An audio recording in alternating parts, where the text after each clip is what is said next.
Para todos, mi nombre es Juan Camilo Carvajal Builes, soy psicólogo especialista en psicología jurídica y magíster en psicopatología legal forense y criminológica. Actualmente estoy en segundo año de doctorado en la Universidad Católica en la línea de psicología jurídica y criminológica.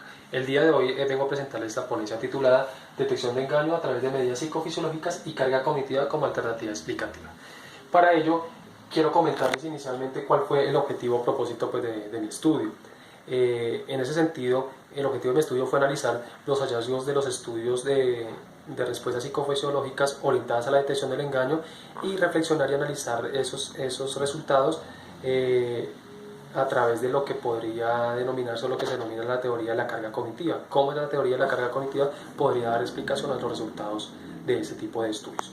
Para ello, se procedió a hacer una revisión de literatura donde se revisaron documentos publicados entre enero de 2011 y diciembre de 2016 que hicieran uso de las respuestas psicofisiológicas para detección del engaño en bases de datos como EBSCOhost, ProQuest, ScienceDirect y utilizando las palabras clave de Deception y Lie Detection como palabras orientadoras para realizar este tipo de búsqueda. Antes de continuar, quiero mencionarles o quiero definir lo que es el engaño. El engaño es una conducta voluntaria, es una conducta intencional que lo que pretende es hacer creer al otro que lo que narra o lo que dice es absolutamente cierto. Y la persona que trata de engañar es consciente de que lo que está diciendo no es real, no es cierto como tal. ¿Listo? Hay que mencionar que el engaño como tal es una conducta absolutamente adaptativa, hace parte del ser humano, hace parte de la sociedad, ¿cierto? Sin embargo, pues cuando la conducta de engaño se encuentra inmersa en un contexto legal, pues es susceptible y es necesaria de medición y de discriminación. Continuando entonces, quiero mencionar lo que es la teoría de la carga cognitiva. Esta teoría de la carga cognitiva menciona que algunas actividades, generalmente las que están asociadas con memoria de trabajo, pueden generar algún tipo de esfuerzo, ¿cierto? O excitación excesiva del cerebro, y esto hace entonces que, por ejemplo, en la conducta del engaño, algunas respuestas psicofisiológicas o algunas emociones se puedan observar en los resultados de las respuestas psicofisiológicas cuando la persona engaña, porque está absolutamente en un esfuerzo realmente alto para que la persona que está engañando no sea descubierta. Cuando uno habla de detección del engaño a partir de respuestas psicofisiológicas, por lo general se viene a la cabeza siempre el instrumento polígrafo. Sin embargo, el polígrafo ha mostrado en estudios, digamos, basados, digamos, algunos errores en cuanto a la discriminación de lo que son relatos honestos y deshonestos. Por este motivo, digamos, en varios países, incluso Colombia, pues su uso en el ámbito legal está absolutamente vetado. Sin embargo, pues con la llegada de otros instrumentos que están relacionados con poder evaluar la estructura y el funcionamiento cerebral, esos instrumentos han empezado a utilizarse para la detección del engaño, puesto que podría facilitar el entendimiento de cuáles son esos procesos psicológicos que están presentes al momento de engañar. En ese sentido, entonces, instrumentos que vamos a mencionar posteriormente están siendo utilizados, digamos, actualmente de manera más frecuente para la detección del engaño en comparación a los que antes se utilizaban y relacionados con las medidas poligráficas. Vamos a ver entonces algunos hallazgos de lo que son las medidas indirectas. Acá vamos a ver los resultados de los estudios que lo que miran son las respuestas autonómicas del sistema nervioso periférico. Ahí vamos a encontrar entonces resultados de lo que tiene que ver la respuesta galvánica de la piel, de los indicadores cardiovasculares, de la respiración, entre otros. Cuando empiezo yo a revisar los resultados de detección del engaño por medio de estas medidas, empiezo a observar que, por ejemplo, las personas cuando engañan incrementan la respuesta galvánica de la piel, la actividad eléctrica de la piel empieza a volverse mucho más alta cuando la persona engaña en comparación con cuando las personas son honestas. Lo mismo pasa con la respiración, la frecuencia respiratoria parece que aumenta cuando las personas están engañando en comparación a cuando son honestos, y de la misma manera, por ejemplo, otros instrumentos muestran que el engaño realmente aumenta la respuesta psicofisiológica. Por ejemplo, el caso del eye tracker, que lo que mide es el comportamiento visual, son unas gafas que miden el comportamiento visual, muestran que las personas cuando engañan, los parpadeos y los movimientos oculares aumentan en comparación a las personas cuando son honestas.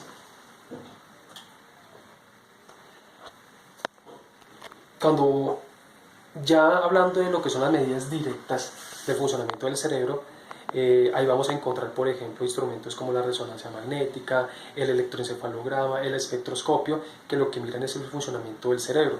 Ahí observamos que, por ejemplo, las personas al momento de engañar, hay una activación, digamos, marcada de lo que son los lóbulos prefrontales, los lóbulos frontales. Y recordemos que esa zona frontal del cerebro, los lóbulos frontales, están relacionados con lo que son las funciones ejecutivas.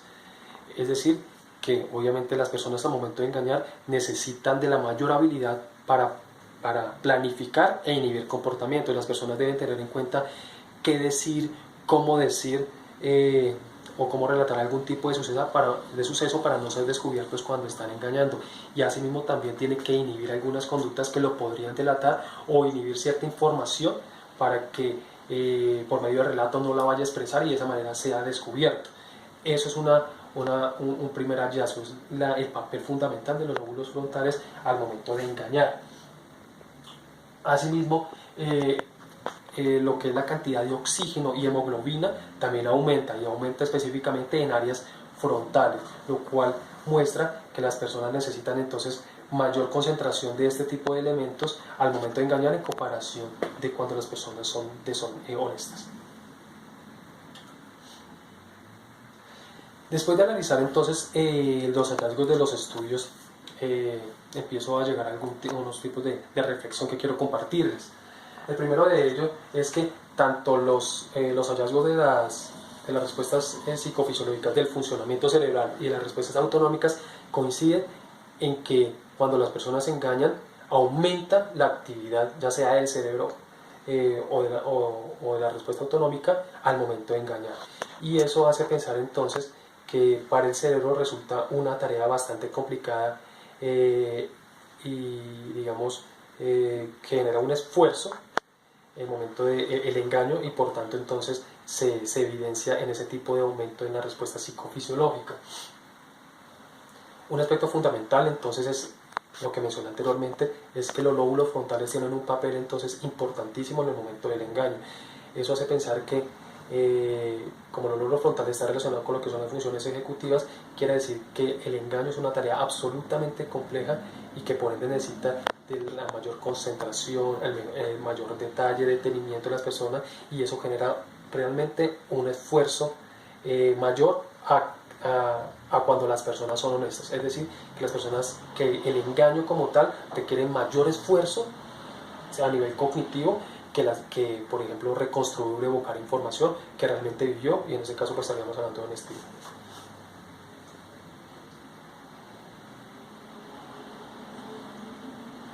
Para terminar entonces, todos los hallazgos que he encontrado en las respuestas psicofisiológicas, tanto pues a nivel de funcionamiento cerebral como las que se evidencian de las respuestas autonómicas, coinciden realmente en que hay una sobreexcitación de la actividad al momento del engaño.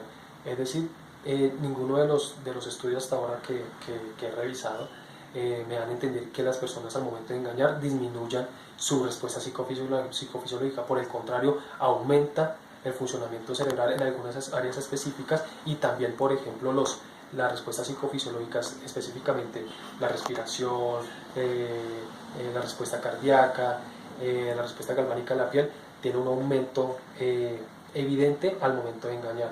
Y eso hace pensar entonces, y sería explicado a partir de la teoría de la carga cognitiva, que entonces cuando las personas se engañan, realmente el engaño es una conducta absolutamente difícil, genera un esfuerzo, y por tanto ese esfuerzo y esa dificultad para engañar se refleja en el aumento de la respuesta psicofisiológica, y por tanto entonces es susceptible de medición y es susceptible de poder discriminar lo que serían relatos honestos y deshonestos a partir de este tipo de respuestas.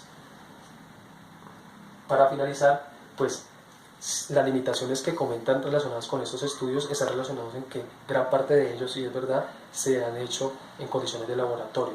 Sin embargo, si en condiciones de laboratorio estas respuestas psicofisiológicas son mayores, ¿cierto?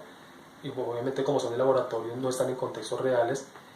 Cuando estén en contextos reales, lo más posible, digamos que la hipótesis que tengo lo más posible es que si en contextos de laboratorio engañar es difícil, pues en contextos reales yo considero que las respuestas psicofisiológicas incluso serían mayores, porque habría realmente un temor a que las personas fueran descubiertas y a tener una consecuencia legal, o darían el mejor esfuerzo, o sea, tendría que esforzarse aún más para que entonces el engañar sea totalmente efectivo y así poder obtener algún tipo de beneficio en este tipo de contextos.